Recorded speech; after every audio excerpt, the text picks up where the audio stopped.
If you just change this one thing, no wait, just fix these 3 things. You'll hit 300 yards with your driver. Your ball speed will be 160 miles per hour. Sound familiar? Yep, it's something you see a lot on YouTube. But seriously, can you really boost your driver distance by just changing one thing? Howdy, golf lovers and soon-to-be golf enthusiasts. Welcome to Birdie Squad. To get right to the point, yes, it's true, especially for amateurs. But if you're really looking to lower your score, shouldn't you be practicing your approach shots or putting instead of focusing on distance? Nope, you've got to increase your distance first. Let's take a look at the average driver distance by handicap and age group. What do you notice? It's pretty simple. The lower the handicap, the longer the distance.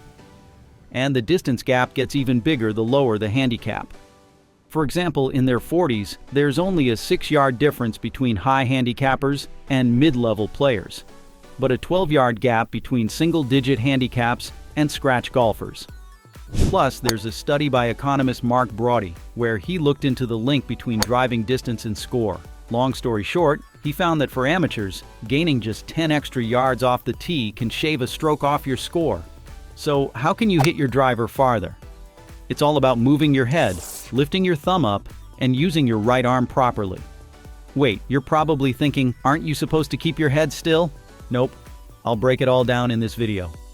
Worried this kind of swing will just give you more distance, but send the ball OB? Stick around till the end, and you'll have a driver shot that goes far and straight. If you're excited, go ahead and hit that like button. Alright, let's get started. Paul Wilson, who created the body swing, shared 3 tips for hitting your driver straight and far. First, swing with a feeling like you're just rotating in a circle. Second, during the backswing, your nose should be over your right foot, and after impact, it should be over your left foot. And the third tip is to keep your wrists nice and loose.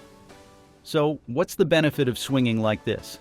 You get a nice, shallow plane, which helps prevent slicing. Plus, you'll get proper weight transfer, and the power flows right into the club head. That's how you end up hitting your driver straight and far. Let's start by diving into that first tip, swinging with that spinning in a circle feeling. Now, which club is longer, an iron or a driver? Y'all know the answer. It's the driver, of course. So when you set up, you're standing farther from the ball with a driver than you would with an iron. That extra distance means you're not bending over as much. And what happens to your swing plane? Yep, it gets shallower. According to TrackMan research, it's about 45 degrees. Here's the funny thing about golf. You start practicing your approach shots, and then suddenly your driver goes off. Then you work on your driver. And guess what? Your short game falls apart. Crazy, right? The reason is that irons involve a lot more up and down movement, while the driver is all about side-to-side rotation. Just understanding that difference can really improve the quality of your iron, approach, and driver shots. Now let's break down the second tip. Moving your head. What happens if you keep your head perfectly still during your swing? Most of the time, you end up with a reverse pivot. You try to take a backswing, but since you're focused on not moving your head, your weight stays on your left foot. But think about it. Are there any rotational sports where you keep your head completely still? Nope. In every sport, the head moves. Let's try throwing a golf ball forward. If you keep your head still, can you use your lower body, torso, and weight effectively? No, you'd end up just using your hands and wrists to throw the ball. But if you use your whole body to throw it far, your head naturally moves. As you pull back, your head's over your right foot.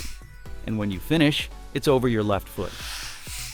Just the thought of allowing your head to move makes your lower body feel more relaxed, because you can shift your weight properly. So, do you need to move your head a lot from side to side? Nope.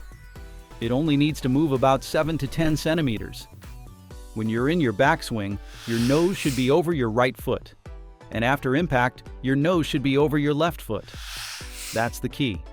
At impact, your nose should still be over your right foot. And then after that, your head moves forward. This doesn't just help with your driver. It'll also improve your shots with your woods and long irons. Now let's move on to the final tip, your wrists. When you make your backswing, your wrists should hinge. And from the moment of impact through the follow-through, they should rehinge. To do this, your wrists need to stay relaxed. You can't be all tense during your swing. So how do you practice hinging and rehinging? Grab the club short, leaving some space behind the grip, and take some swings. When you take your backswing, the grip should be outside enough that you can see it, and the same goes for your follow-through. If you don't hinge, the grip will be hidden behind your arms. This hinging and rehinging practice is something even beginners do. It's called the L2L drill. That's why the basics are so important. Paul Wilson gave us 3 tips, but they all come down to one thing: swinging smoothly. You can't lock your head or wrists too stiffly. That's why it's so important to relax and swing comfortably. This is the real key to gaining distance. Next time you're at the range, try swinging without locking your head in place. Start with smaller swings. It's easier to build a smooth swing that way. The key to a great driver shot is transferring all the energy from your swing directly to the ball, and that's where impact comes in. Sure, generating swing speed is important, but it's just as crucial to make sure none of that energy leaks away before reaching the ball. So, how do you swing to keep the power from leaking? You need to swing with the feeling that your thumbs are pointing up throughout. Here's the thing. Most golfers grab their driver thinking they need to crush it. That thought brings tension, causing them to lift their body and hands, which leads to a poor impact. The driver head isn't designed to hit flush with the ground in the middle.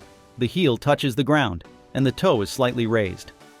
This happens because the shaft bends at impact, a phenomenon called the bow effect. At impact, the toe should be pointing up as the club passes through the zone. The way to achieve this is by swinging with your thumbs pointing up. Remember how I said in the first tip to swing in a circular motion and hinge your wrists? Well, by keeping your thumbs up, you create a shallower downswing. This motion helps you make that circular swing and naturally creates the hinge you need. Let me show you a great way to practice this. First, we're going to swing without a club. Instead of gripping anything, just slightly lift your thumbs up. Now take your backswing, making sure your thumbs are pointing up. When you come down to impact, should your thumbs point down? Nope, they need to stay pointing up as you rotate through, all the way into the follow-through. By swinging like this, you'll start to create a bit of a draw pattern, a nice in-to-out path. Now take that same feeling and do a half swing. Tommy Fleetwood is known for practicing this drill really well. He keeps his thumbs up and the club toe raised as he moves through the impact zone. Now, take this drill and do 10 practice swings with your thumbs up, just like we talked about without a club. Then, follow it up with 10 half swings. If you stick with this, not only will your driver accuracy improve, but you'll start hitting the sweet and you'll see an increase in distance too. Michael Breed, Titleist's head instructor and one of America's top 100 coaches, suggests one key to increasing distance: keeping your right elbow bent at impact. He even says it's more effective than flexibility, age, or even ground forces. Why is that? First, a bent right elbow allows you to tilt your side more, helping you launch the ball higher. And when you get more height, you get more distance. Second, this extra tilt on your right side lets your left side rotate back more, so you naturally use ground forces without even thinking about it. Lastly, it helps eliminate early extension, keeping your swing on track. Now let me show you how to practice this. It's really simple. Swing with the feeling that you're extending your right arm toward the target, not toward the golf ball.